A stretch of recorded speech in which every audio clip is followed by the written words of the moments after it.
ওরে বাবা, এ কি জন্তু গো? এর তো দুটো মাথা, আবার হায়নার মতো। তাহলে এটার ভয়ে কি বাঘটা দৌড়ে গ্রামে ঢুকছাও? বাঁচাও, হায়না আমায় খেয়ে নিল। দু মাথার হলুদ হায়না আমায় খেয়ে নিল। দেখো তাকিয়ে কি পড়ে আছে।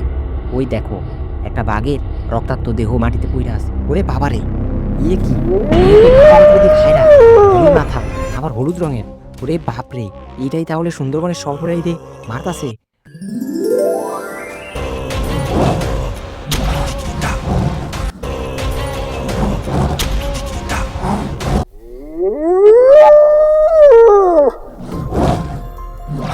এ কি, বাঘটা দৌড়ে গ্রামের দিকে যাচ্ছে কেন? এদিকে তো খুব জোর কোনো বাঘ আসে না। কিন্তু এবার আমি কি করে গ্রামে ঢুকি? সামনেই যে ওই বাঘ, ওদিকে গেলে তো বাঘের পেটেই যেতে হবে। আরে, এ আবার কোন জন্তুর গর্জন? এ তো বাঘের গর্জন না। তাহলে সুন্দরবনে এত ভয়ানক গর্জন করে কে? আর জন্তুটা তো গর্জন করতে করতে এদিকে আসছে। এবার কি করি? সামনে যে ওই বাঘটা গেল, আর পিছন দিক থেকে যে ওই ভয়ানক গর্জন করতে করতে জন্তুটা আসছে। ওরে বাবা, এ কি জন্তু গো? এর তো দুটো মাথা, আবার হায়নার মতো। তাহলে এটার ভয়েই কি বাঘটা দৌড়ে গ্রামে ঢুকলো? ওরে বাবা, এ তো আমার দিকে এগিয়ে আসছে। বাঁচাও, বাঁচাও, হায়রা আমায় খেয়ে নিল। দু মাথার হলুদ হায়রা আমায় খেয়ে নিল। বাঁচাও, বাঁচাও।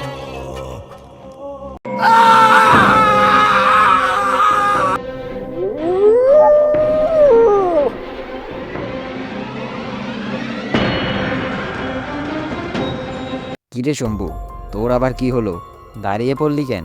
তাড়াতাড়ি চল বাপ, নয় যে একটাও মৌচাক ভাগে পাবি না। না ওস্তাদ, আপনি ওই আওয়াজটা শুনছেন? মনে হইল কেউ বাঁচাও বাঁচাও বলে চিৎকার করলো। হ্যাঁ রে সুবল, আওয়াজটা তো আমিও শুনছি, কিন্তু ভাবছি আমার মনের ভুল। না ওস্তাদ, ভুল না। মনে হয় জঙ্গলের মধ্যে কেউ বিপদে পড়ছে, কাউরে মনে হয় বাঘে ধরছে। হ্যাঁ রে, আমারও তো তাই মনে হয়। তাইলে চল জলদি, দেখি লোকটারে বাঁচাইতে পারি কিনা। কিন্তু ওস্তাদ, বাঘের লগে কি আমরা জোরে পারমু? আরে বেকুব, জোর লাগবো না। আমারও কি বুদ্ধি নেই আর? আর আমরা দুইজন আছি, এখন তাড়াতাড়ি চল তো।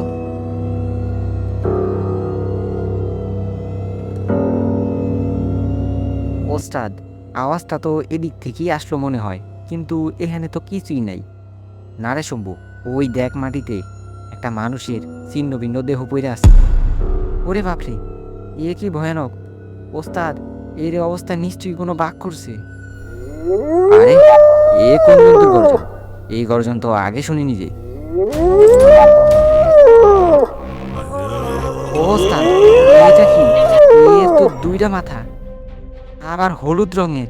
এ তো দুই মাথাওয়ালা হায়রা গো। হ্যাঁ রে, তাই তো দেখছি। শম্ভু, এখানে আর এক মুহূর্ত থাকা যাবে না। যত জোরে পারিস দৌড়ো, দৌড় দে, দৌড় দে। নয় যে এর পেটে যে আজ আমাদের যেতে হবে। জলদি দৌড় দে।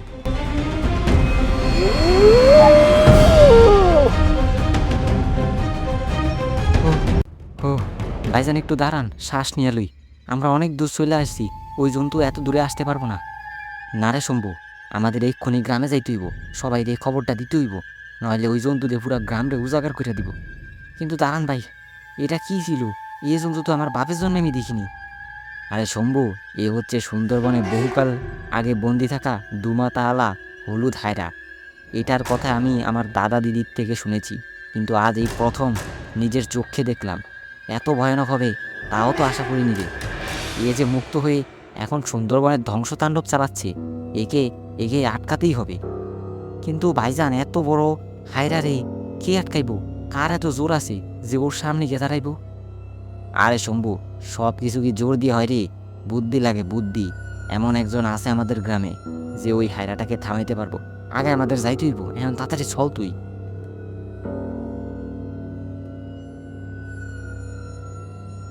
আরে কিরে হারু, কি হয়েছে? দাঁড়িয়ে পড়লি কেন? ভূত দেখলি নাকি?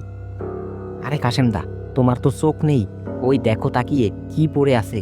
ওই দেখো, একটা বাঘের রক্তাক্ত দেহ মাটিতে পড়ে আছে। এ কি, সত্যিই তো একটা বাঘের রক্তাক্ত দেহ। কিন্তু এই বাঘটার এই অবস্থা কে করলো? সুন্দরবনে তো বাঘের রাজত্ব, বাঘকে আবার কে মারলো? তো ভয় পাস না, এখন চল তো আমরা গিয়ে কয়েকটা মৌচাক ভাঙি। এই বাঘটাকে নিশ্চয়ই কোনো চোরাশি করি শিকার করছে। আরে না, আমি জানি চোরা শিকারি শিকার করলে এইভাবে ছিন্ন ভিন্ন কইরা দেয় না বাঘের দেহ। আর ওইভাবে ফালিয়া রাখবো কেন বাঘটারে? এ কোনো চোরা শিকারির কাজ নয়, এ নিশ্চয়ই কোনো ভয়ানক জন্তুর কাজ, যা আশেপাশে ঘুরে বেড়াচ্ছে। কারণ তার জন্তু, ওই জন্তুটা তার শিকার কিছুক্ষণ আগেই ধরছে। ওই বাঘটার কাছ থেকে এখনো তাজা রক্ত বেরিয়েছে। আমার মনে হয় ওই জন্তুটা আশেপাশেই আছে। আমাদের এখান থেকে চইলা যাওয়াটাই ভালো হইব। আরে দূর বেটা করিম, কি যে বলিস! এত দূর আসছি গ্রাম থেকে মৌচাক ভাঙতে, আর এইসব ভয় পেয়ে এখনই চলে যাবো? তোরা আনালাই তো ভুল হইছে। এখন তুই আমার লগে চললে চলতো, নাহলে আমি একাই যাবো। না ভাই না, আমি যাবো না। আমনে মরার বলে আমনে একাই, আমি যাবো না। আমার এত মৌচাক দরকার নেই, আমার জীবনের মায়া আগে। না ভাই, আমি যাবো না।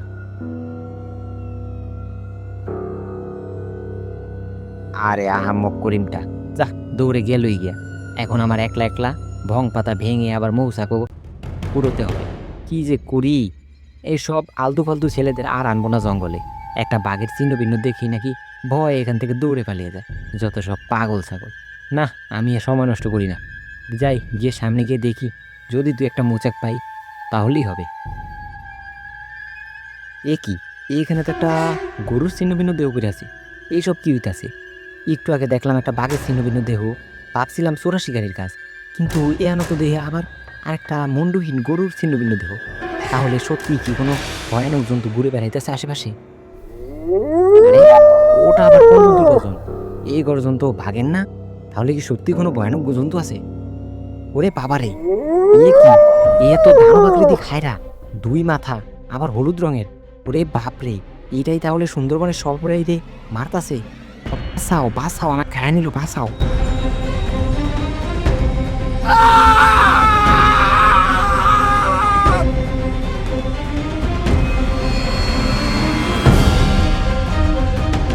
হরেন খুড়ো, ও হরেন খুড়ো, হরেন খুড়ো, বাড়িতে আসো নাকি গো?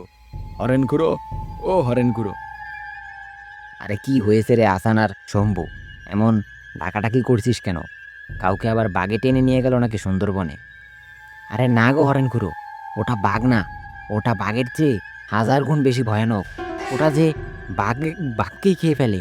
ওটা বাঘ না, বাঘ না, ওটা অনেক ভয়ানক। কি বলছিস রে আসান, আবল তাবল! বাঘের চেয়ে ভয়ানক কি এমন জন্তু যা সুন্দরবনে সবাইকে মেরে ফেলছে তুই বলছিস? আরে হরেন খুড়ো, ওটা 2 মাথা। ওটা ওটা হলুদ হায়না গো। আমি আর শম্ভু নিজের চোখকে দেখেছি। আমাদের তো চোখই বিশ্বাস হচ্ছিল না। ওটা হলুদ রঙের হায়রা, ও তার দুটো বড় বড় মাথা। বাঘ মানুষ সব ছিন্ন ভিন্ন করে দিচ্ছে ওটা। কি বলিস আসান? তাহলে আমি যেটা ভাবছি ওটাই কি? তাহলে কি হলুদ হায়নাটা আবার মুক্ত হয়ে গেছে সুন্দরবনে? তাহলে তো এবার ও সুন্দরবনকে উত্তাকার করে দেবে রে। কিন্তু হরেন খুড়ো, আমি যে শুনেছি কালীন ওঝা নাকি একে থামাতে পারবে। আরে আসান, তুই ঠিক শুনেছিলি। কালীন ওঝা একে থামাতে তো পারতো, কিন্তু সে যে আর বেঁচে নেই। সে যে গত মাসেই মারা গেল। তাহলে তাহলে এবার কি হবে হরেন খুড়ো? এই হায়রাকে কি কেউ থামাতে পারবে না? তাহলে যে পুরো গ্রামকে ও ধীরে ধীরে উজাগার করে দেবে। আমরা যে আর কেউ টিকে থাকতে পারবো না। আরে আসান, তুই অত ভয় পাস না। এর একটা উপায় বের করতেই হবে। কালীন ওঝা নেই তো কি হয়েছে? আমরা আছি তো, আমরাই এর কিছু একটা করব।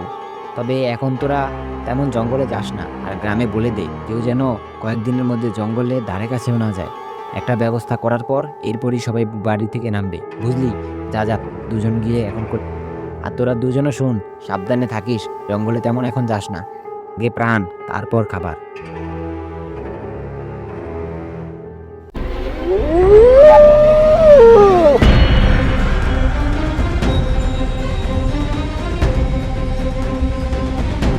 হ্যালো প্রিয় বন্ধুরা, তোমরা কি জানো তোমাদের নাম দিয়ে আমরা আমাদের কার্টুন ক্যারেক্টার তৈরি করি? তোমরা যদি চাও তোমাদের নাম আমাদের গল্পের ভিডিওতে থাকুক, তাহলে অবশ্যই আমাদের এই ইউনিকটনস বাংলা চ্যানেলটি সাবস্ক্রাইব করে কমেন্টে তোমার নাম লিখে যাও। তাহলে পরবর্তী গল্পের ক্যারেক্টারগুলো তোমার নামে তৈরি করা হবে। পরবর্তী ভিডিও আসা পর্যন্ত সবাই সুস্থ থাকবে, ভালো থাকবে। আল্লাহ হাফেজ।